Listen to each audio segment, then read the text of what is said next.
Olá, galerinha do oitavo ano, bom dia. Espero que todos estejam bem, se cuidando da saúde de vocês e da família de vocês.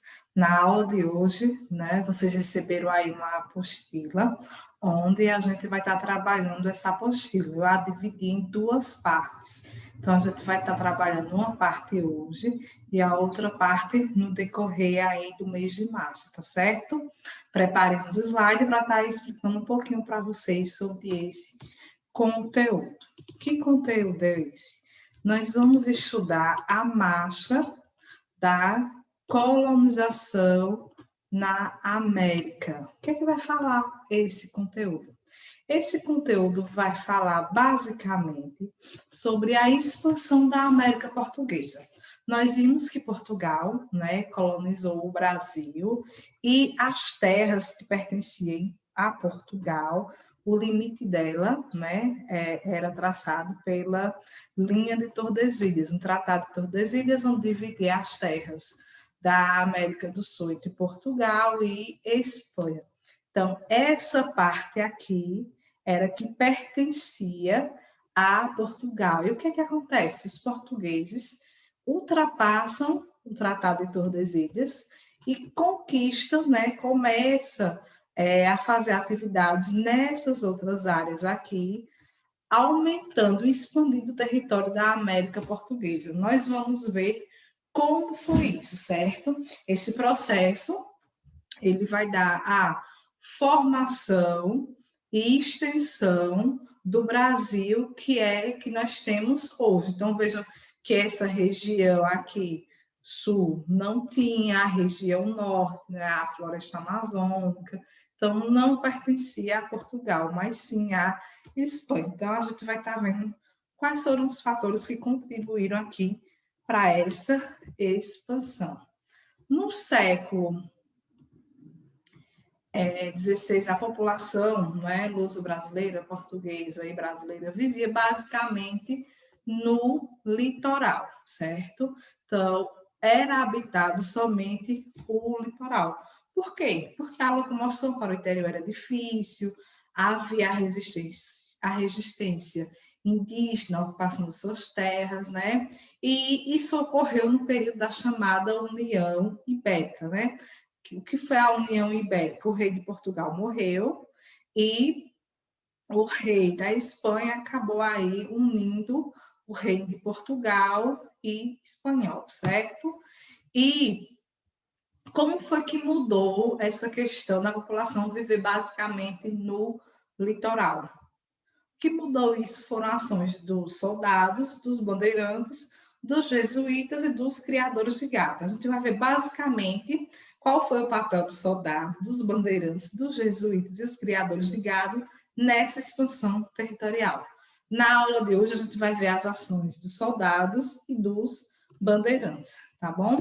Bom, os soldados eles foram enviados para o litoral. Para quê? Ele foi enviado para o litoral para combater a pirataria. No século XVI existia muita pirataria e muitos forasteiros aí, estrangeiros no litoral do Brasil. Então, os soldados foram enviados para cá, para o litoral, para combater essa pirataria. Como eles fizeram isso? Eles começam a erguer fortes e povoados no litoral, dando origem aí a diversas capitais brasileiras. Na apostila que vocês têm, tem aí diversos, certo? Diversos fortes que foram construídos, Tem um forte de São Luís do Maranhão, tem um forte na Paraíba, tem diversos. Eu coloquei aqui só esses para vocês. Então, vejam que era basicamente construídos no litoral. Então, esses soldados eles vão ter esse papel de proteger o litoral. Os bandeirantes, O que é que a gente vai ver? O que eram os bandeirantes e para quê, O que é que eles faziam? Qual era o papel deles? Aqui tem, uma charge. Se tivesse existido mídia no Brasil colonial, e reparem, os homens encontraram arcos e flechas quando chegaram aqui na aldeia. Parece que os selvagens pretendiam enfrentar as tropas do rei. É isso mesmo, capitão? Então vejam que é um repórter, né? E ele está entrevistando aqui essas duas pessoas. Essas duas pessoas representam o que a gente chama de bandeirantes, não é? Então, os bandeirantes, né? Porque está dizendo aqui que parece que os selvagens pretendiam enfrentar as tropas do rei com arcos e flechas, porque esses bandeirantes, eles foram capturar índios. E o que eram, né, as bandeiras e por que elas foram organizadas? Bandeiras eram expedições militares, certo? Eram grupos de pessoas, era organizado um grupo para sair em uma expedição militar. Quem organizou? Existiam dois tipos, certo? Uma que foi organizada pelo governo de Portugal, pelo rei de Portugal, chamadas de entrada, que saía do litoral a sertão em busca de ouro e pedras preciosas. Por quê? A Espanha tinha encontrado muito ouro e os portugueses ainda não. Então, ele começa a organizar expedições para encontrar ouro e pedras preciosas. E tinha outra expedição que era chamada de bandeira, que saía de São Paulo. E qual era o objetivo? Capturar índios e encontrar pedras preciosas, né? Ouro e pedras preciosas. Eram expedições particulares. As bandeiras eram expedições particulares financiadas pelos paulistas. Por que os paulistas organizaram as bandeiras? Vejam, para entender isso, a gente tem que entender como surgiu a cidade de São Paulo. Aqui vocês veem duas imagens, falando sobre a fundação de São Paulo. Aqui vocês veem uma imagem do palco do colégio no centro de São Paulo, certo? Vejam só, São Paulo era um povoado pobre que se tornou uma vila. Ele teve seu crescimento muito lento, não é? Quando uma vila tinha cerca de 150 casas e habitava lá nessa vila 1.500 pessoas. A agricultura era a principal atividade econômica e eles também criavam porcos e galinhas. Então, não tinha, né, riqueza. São Paulo era uma vila que não era rica. Como sair, então, dessa pobreza? Criando as bandeiras. E por que eu precisava gerar riqueza? Se ele não tinha dinheiro, e escravo, a mão de obra utilizada era de escravo africano, então era caro, eles não tinham como comprar. Daí eles organizam as bandeiras, geralmente formadas de 20 a 30 homens, outras tinham mais de 2.000, certo? Quem era que fazia parte dessas bandeiras?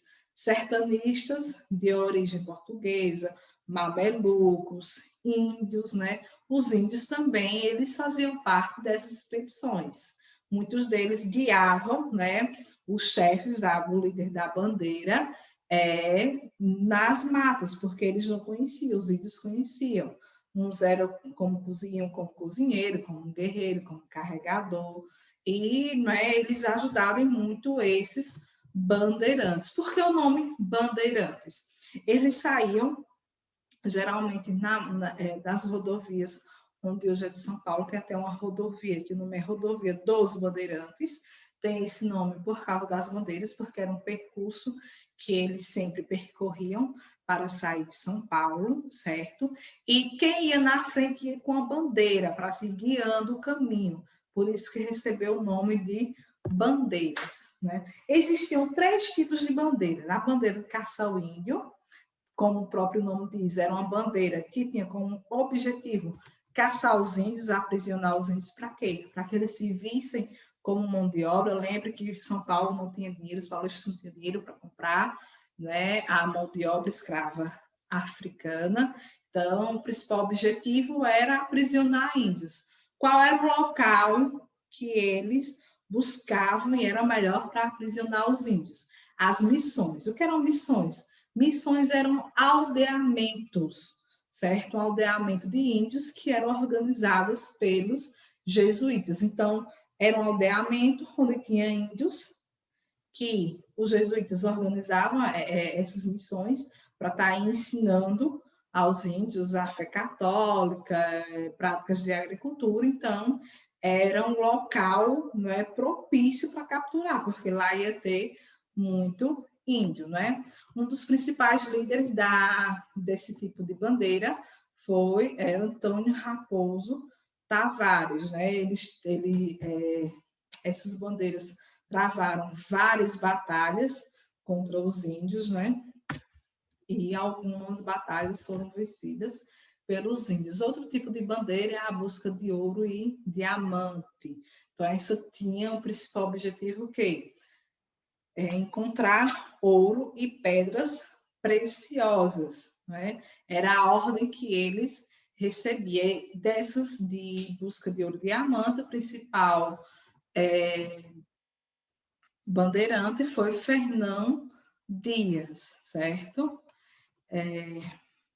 As regiões onde eram as bandeiras de ouro e diamante iam, Sabará, Minas Gerais, Cuiabá, Mato Grosso, Vila Boa, em Goiás. Então, eram regiões onde eram encontrado ouro e pedras preciosas. Fora essas bandeiras, também tinham as monções. O que eram monções, certo? Monções eram expedições fluviais, ou seja, expedições que eram feitas pelos rios. Para quê? Qual o objetivo? Né?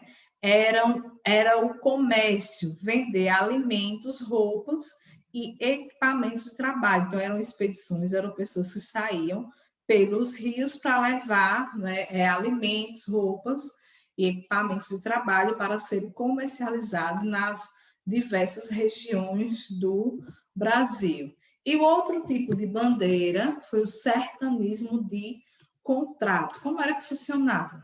Os fazendeiros e autoridades contratavam bandeiras para combater índios e escravos que não aceitavam a escravidão, né? Escravos e índios não aceitavam a escravidão, o que eles faziam? Fugiam das fazendas.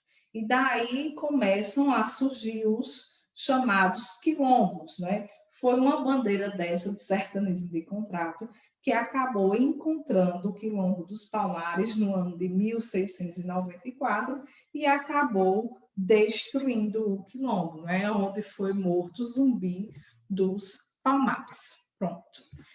Vocês vão fazer essa parte, certo? E agora vocês vão fazer a atividade, onde tem aí a atividade de história 01, certo? Do mês de março. Vocês vão responder aí essa primeira questão, onde vocês vão completar aqui o texto, que é basicamente um resuminho que a professora acabou de explicar aí, e vocês vão completar com a palavra aqui, uma dessas que está entre parênteses. A segunda questão, sobre a ação de piratas e corsários no litoral, vocês vão estar respondendo. Aqui também, aqui é onde vai falar sobre os soldados. Aqui tem alguns fortes para vocês colocarem aqui a cidade, né? Por exemplo, aqui, Forte de Filipé de Nossa Senhora das Neves. Qual é a cidade? No livro de vocês tem. E a letra C explica a importância desses fortes para a formação histórico-geográfica. Também tem no livro, eu falei, né, que eles são importantes para a formação das cidades. E aqui vocês vão definir os termos principais, né? O principal que vocês precisam saber na aula de hoje, que são bandeiras, moções, o que é sertanismo de contrato e o que é missão. Aqui vocês têm aqui uma quarta questão. E essa questão aqui, certo?